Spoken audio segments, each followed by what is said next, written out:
Hi everyone and welcome to today's world affairs. और आज का जो हमारा टॉपिक है बेसिकली हम भारत और कनाडा के बीच में जो ट्रेड रिलेशंस हैं उसको हम डिस्कस करेंगे। दोनों वही नेशंस के बीच में फ्री ट्रेड एग्रीमेंट साइन होने की बात हो रही थी, लेकिन अभी बिकॉज कनाडा का जो रिलेशंस है भारत के साथ में वो बिल्कुल भी इम्प्रूव नहीं हुआ है और भी नीचे ही गया है इस इंसान के वजह से, जस्टिन ट्रूडो। तो कहीं ना कहीं आप देखोगे कि इसलिए ये जो फ्री ट्रेड एग्रीमेंट है इससे बाहर निकालने की बात कर दी गई है कि भारत जो है वो इंटरेस्टेड फिलहाल के लिए तो नहीं है। तो इसी को हम डिस्कस करेंगे, इंडिया कनाडा के रिलेशंस के साथ में भी जोड़ करके देखेंगे और भारत और किन कंट्रीज के साथ में फ्री ट्रेड एग्रीमेंट साइन कर रहा है और भारत किस तरीके से इमर्जिंग इकोनॉमी में फास्ट तरीके से ग्रोथ कर सकता है और लॉन्ग टर्म इंपैक्ट क्या ये इंसान डाल पाएगा या नहीं डाल पाएगा, इस चीज को भी हम डिस्कस करेंगे। तो चलिए वीडियो की शुरुआत करते हैं।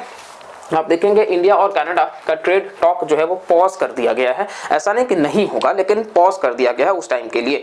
तो रिलेशंस जो है वो दोनों के बताए गए हैं कि सही नहीं चल रहे हैं। आपको हमने इसके ऊपर वीडियो करा था कि कनाडा के प्रधानमंत्री जो है जस्टिन ट्रूडो, G20 का समिट होता है, भारत भव्य तरीके से G20 का समिट जो है वो बहुत ही सुंदर तरीके से कंडक्ट कराता है और सक्सेसफुली वो होता है न्यू दिल्ली में, जिसमें बताया जाता है कि 4100 करोड़ रुपए भी खर्च होते हैं और विश्व भर में आपको देखने को मिल जाएगा कि सराहना करी जाती है। G21 बन जाता है, अफ्रीकन यूनियन हो जाता है ऐड इसमें, साथ साथ में इंडिया मिडिल ईस्ट और यूरोप तक कॉरिडोर बन रहा है जो भारत को सऊदी से और आगे चल करके यूरोप तक जोड़ रहा है, यानी कि हमारा ट्रेड जो है यूरोप के साथ वो 40% तक बढ़ सकता है।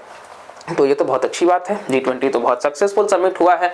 इसी के साथ साथ में आप देखोगे कि कहीं ना कहीं यूएस से जो है उसको लेकर के बहुत ज्यादा वो कहीं ना कहीं मतलब फोकस्ड है कि इसको बहुत जल्द करना है। यूरोपियन यूनियन यानी कि यूके के प्रधानमंत्री ऋषि सुनक साहब भी आए थे, तो उन्होंने भी क्लाइमेट चेंज को लेकर के भी फंडिंग दिया है। तो हर एस्पेक्ट से सक्सेसफुल माना गया है, जबकि चाइना और रशिया के लीडर्स नहीं रहे हैं, जिनपिंग और पुतिन। लेकिन स्टिल आप देखोगे कनाडा के प्रधानमंत्री इनका टेक्निकल ग्लिच की वजह से जो फ्लाइट है वो भारत में ही रह गया। तो भारत ने इनको ऑफर भी किया एयर इंडिया 1 का फ्लाइट, लेकिन इन्होंने सामने से मना कर दिया। देखिए मना कर दिया, ठीक है। तो ये दर्शाता है कि किस तरीके से ये साफ साफ दिखाना चाह रहे थे कि नहीं इनको जरूरत नहीं है। और इसके बाद इनको कनाडा में भी लोगों ने मतलब लताड़ा कि ये आपके वजह से भारत और कनाडा के रिलेशन जो है वो बहुत खराब हो जा रहे हैं, क्योंकि कनाडा में बहुत ज्यादा भारतीय आपको देखने को मिल जाएगा, डायस्पोरा बहुत बड़ा है और इसी के साथ साथ में बहुत बड़ा वो बिजनेस वहां पे मतलब चलाते हैं। तो ओवरऑल उनका कंट्रीब्यूशन तो बहुत ज्यादा है, ये तो कनाडा को भी पता है। लेकिन ये इंसान जो है वो किसी एक चीज को ऐसा सपोर्ट करता है जो आपको पता है कि जिसकी वजह से इस इंसान के साथ रिलेशन हमारा नहीं सुधर सकता, वो है खालिस्तान। क्योंकि ये जो है वो खालिस्तान के सपोर्टर है। ये भारत में भी आकर के जब डायरेक्ट मीटिंग तो हुआ नहीं, लेकिन जब इनडायरेक्टली भी बात हुई है, खालिस्तान की बात करी गई कि आप सपोर्ट करते ही क्यों हो, तो इन्होंने उस पर कहा कि फ्रीडम ऑफ एक्सप्रेशन की बात करी। अब आप बताइए कि ये फ्रीडम ऑफ एक्सप्रेशन है कि अगर इंदिरा गांधी जी का असासिनेशन को वो जश्न में दिखा रहे हैं, क्या ये फ्रीडम ऑफ एक्सप्रेशन है कि ओवरऑल आप देखोगे कि भारतीय डिप्लोमेट्स को, लीडर्स को मारे जाने की धमकी दी जा रही है, भारतीय तिरंगे का अपमान किया जा रहा है। अगर ये फ्रीडम ऑफ एक्सप्रेशन है तो फिर इनको बता दिया जाना चाहिए कि ऐसे देश के साथ तो भारत रिश्ता कभी नहीं रखने वाला है। कनाडा के साथ वैसे भी हमको क्या ही लेना देना है, कनाडा G20 में वो कंट्री बन चुका है जिसका कोई सिग्निफिकेंस नहीं है।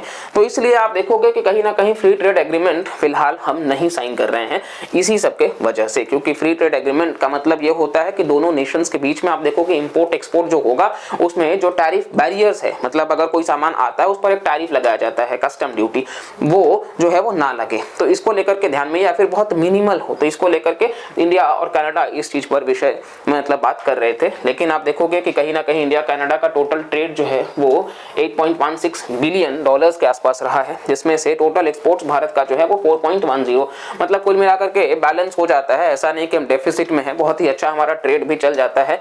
लेकिन आपको पता है कि जब चीजें डेस्टिनी फिलहाल नहीं बनी है, क्योंकि जब तक ट्रूडो है तब तक तो नहीं है, उसके बाद ही हम इन चीजों को आगे बढ़ा सकते हैं। वहीं आप बात देखोगे तो भारत और यूके भी है जो फ्री ट्रेड एग्रीमेंट की बात कर रहा है, जो कि मतलब काफी हद तक चीजें पॉसिबल हैं, क्योंकि ऋषि सुनक जो हैं वो बहुत इस चीज को लेकर के वो भी मतलब काफी जल्दी इन चीजों को इंप्लीमेंट करना चाहते हैं।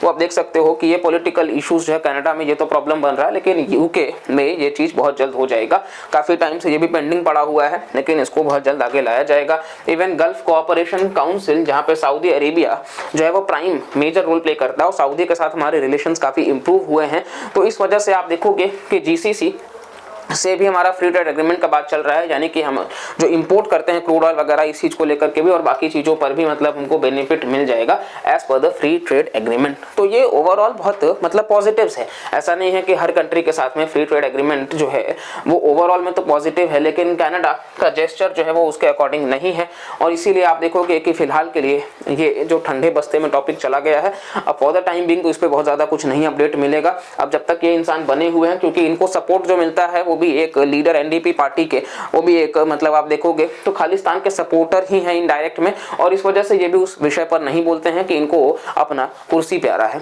तो ये पूरा मैटर है ओवरऑल आप देखोगे तो कहने के लिए तो ये जो जिस आवास में रहते हैं उस आवास में सिर्फ चूहे रहते हैं, क्योंकि ये बहुत पुराने आवास में रहते हैं। ये बोलते हैं कि हम सरकार का पैसा बचाना चाहते हैं, लेकिन ओवरऑल आप विश्व भर में तो एक बहुत गलत इमेज डाल रहे हो, ठीक है। और आपको पता है कि खालिस्तान के सपोर्टर्स बहुत ज्यादा जो है वो कनाडा में 1.5 लाख से ज्यादा जो है वो 10 सितंबर को उतरे सड़कों पर और वो डिमांड कर रहे हैं। तो ये सारी चीजें जो है वो आप क्यों सपोर्ट कर रहे हो ये समझ में नहीं आता है, सिर्फ इसलिए क्योंकि आप भारत के साथ रिलेशंस को अच्छा नहीं करना चाहते हो। तो ये पूरा का पूरा बेसिकली फ्री ट्रेड एग्रीमेंट का मैटर है। अब बाकी जो भी होगा अपडेट किसी और कंट्री के साथ में साइन होगा तो हम उसको लेकर के जरूर डेडिकेटेड वीडियो लाएंगे। फॉर द टाइम बिंग हम इस वीडियो से आई होप कि आपको जो समझना होगा बैकग्राउंड वो हम समझा पाए होंगे और साथ साथ में आपको वो वैल्यू हम ऐड कर पाए होंगे। चैनल पर और भी वीडियोस हैं, तो आप अगर चैनल पर आए ही हैं तो आप बाकी वीडियोस को भी चेक करिए, आपको वैल्यू मिलता है तो सब्सक्राइब करिएगा, लाइक करिएगा, कमेंट भी करिएगा और ज्यादा से ज्यादा लोगों तक शेयर भी करिएगा। तो मिलते हैं अगले वीडियो में, तब तक के लिए bye bye, take care and जय हिंद।